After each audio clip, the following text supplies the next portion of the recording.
Assalamualaikum warahmatullahi wabarakatuh. Perkenalkan, nama saya Rocky Samabutar, NIM 242015071, kelas 13D, mata kuliah Manajemen Pemasaran dan Rantai Pasok, dengan dosen pengampu Ibu Profesor Dr.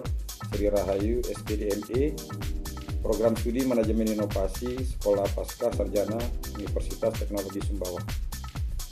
Pada kesempatan ini saya akan melakukan analisis terkait video YouTube yang berjudul Mengelola Media Sosial untuk Pemasaran yang disampaikan oleh Ignatius Untung di Marketer TV edisi marketing 151 yang diakses pada tanggal 2 Desember 2025.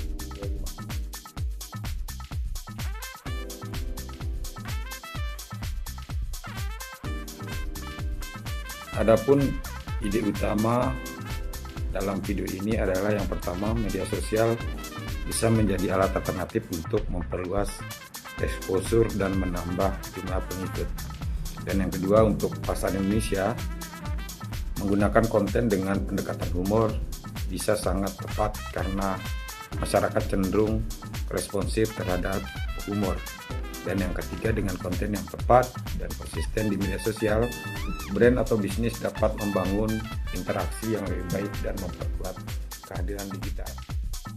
Adapun konsep pemasaran dan digital di dalam video ini adalah yang pertama, peralihan dari iklan tradisional ke pemasaran konten atau pemasaran media sosial. Yang kedua, pemanfaatan algoritma dan data dengan pemasaran digital. Yang ketiga, yaitu konsistensi konten dan keterlibatan untuk membangun merek atau komunitas. Yang keempat, efisiensi dan skalabilitas melalui digital dan e-commerce.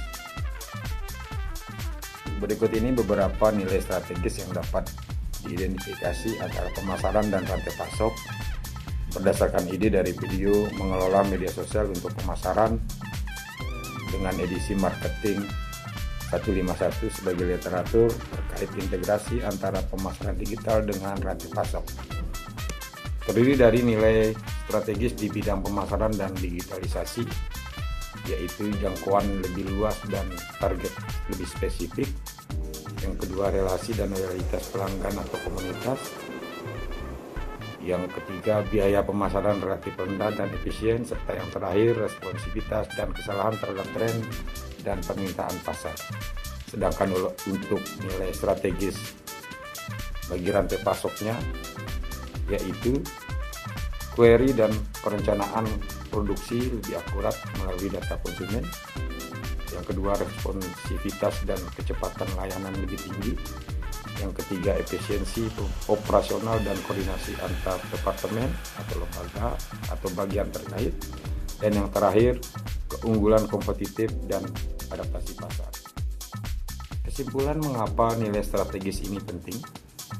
Karena nilai-nilai strategis di atas menunjukkan bahwa pemasaran digital seperti yang diangkat dalam video marketing 151 ini bukan hanya soal jualan dan exposure. Jika dikaitkan dengan rantai pasok dan operasional, maka perusahaan bisa lebih responsif terhadap pasar dan konsumen, operasional lebih efisien dengan stok dan distribusi yang sesuai dengan permintaan nyata, pelanggan dapat dilayani lebih baik, lebih cepat, akurat, dan relevan. Bisnis memiliki keuntungan kompetitif dalam keinginan yang jangka panjang.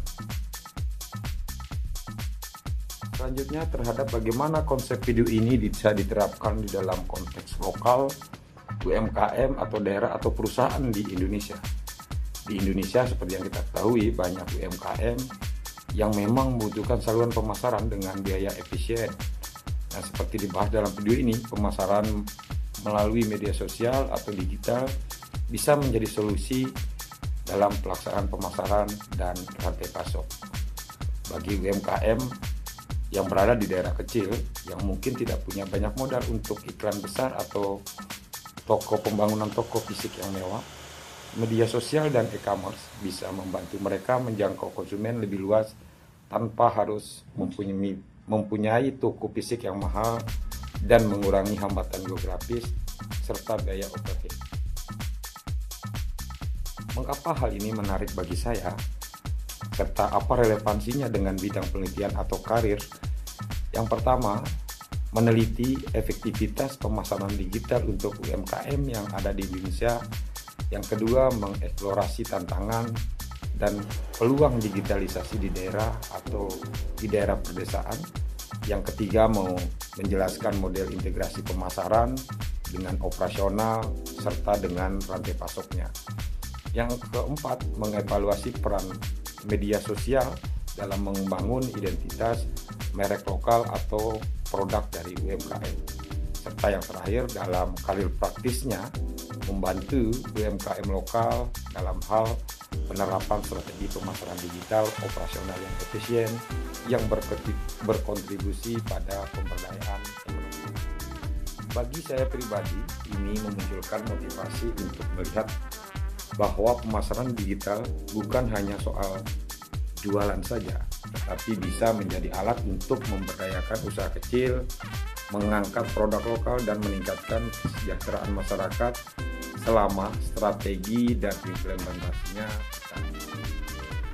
Berikut ini kami sampaikan beberapa kesimpulan dan rekomendasi inovatif serta beberapa usulan konkret berdasarkan ide dari video ini, terutama diterjemahkan ke konteks UMKM atau perusahaan di Indonesia melalui peluang inovasi dan pengembangan. Yang pertama, kesimpulan utama dari konsep video ini yaitu satu, pemasaran melalui media sosial atau digital adalah alat strategis untuk memungkinkan jangkauan luas, integrasi langsung dengan konsumen, dan efisiensi biaya.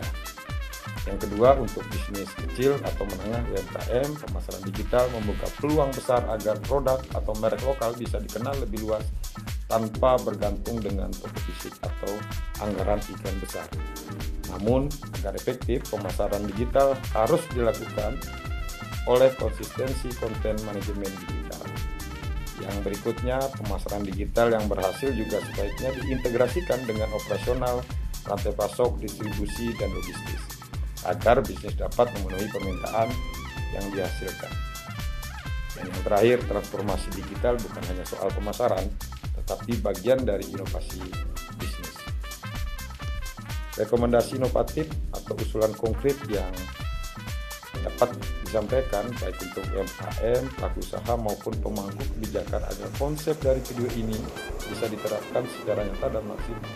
Yang pertama, rekomendasi atau inovasinya yaitu berupa pelatihan dan pendampingan pemasaran digital untuk UMKM.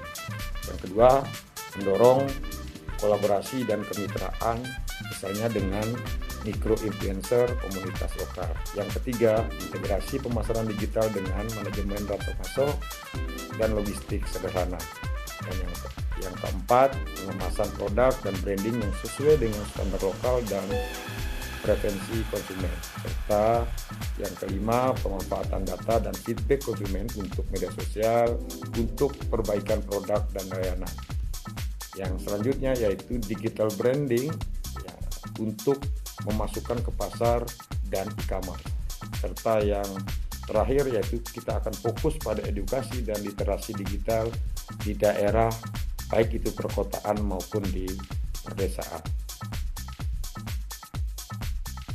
Demikian video analisis YouTube yang berjudul Mengelola Media Sosial untuk Pemasaran yang disampaikan oleh Ignatius Untung di Marketer TV edisi marketing 151. Semoga bermanfaat untuk kita semua dalam melaksanakan atau mengelola pemasaran yang dilakukan melalui media sosial. Terima kasih atas perhatiannya. Assalamualaikum warahmatullahi wabarakatuh.